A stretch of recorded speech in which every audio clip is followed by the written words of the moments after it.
Kasabay ng sunod-sunod na pagtaas ng presyo ng langis at paghina ng bilang ng mga pasahero, kanya-kanyang diskarte rin ang mga taxi driver para lamang kumita ng sapat sa pangangailangan.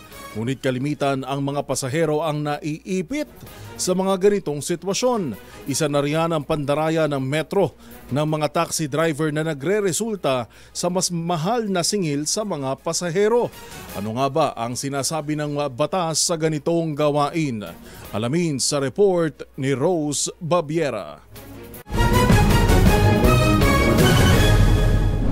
Patuloy na umaaray ang mga driver ng mga pampublikong sasakyan sa sunod-sunod na pagtaas ng presyo ng langis.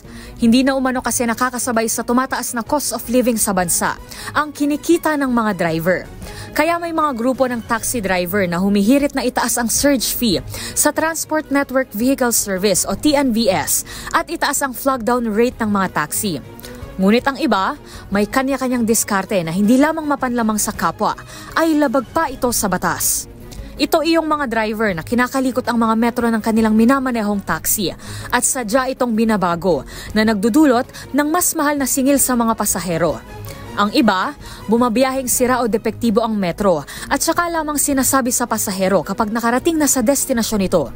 Sila rin ang nagtatakda ng halaga ng pamasaheng ibabayad ng mga sakay na madalas higit sa naitatala ng metro.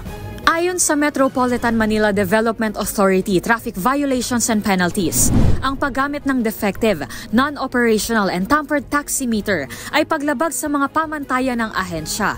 Ang sinumang driver ng taxi na nai-report at nahuling sangkot sa ilegal na gawaing ito ay maaaring parusahan ng multa na 2,500 piso at 3 buwan na suspensyon ng driver's license sa unang offense.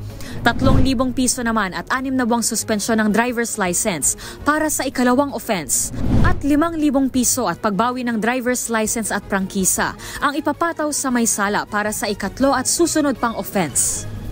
Kung mayroon pa kayong nahuling ipinagbabawal na akto o kaya naman ay mayroon kayong reklamo, itag nyo kami sa DZRH. Hoy! Bawal yan!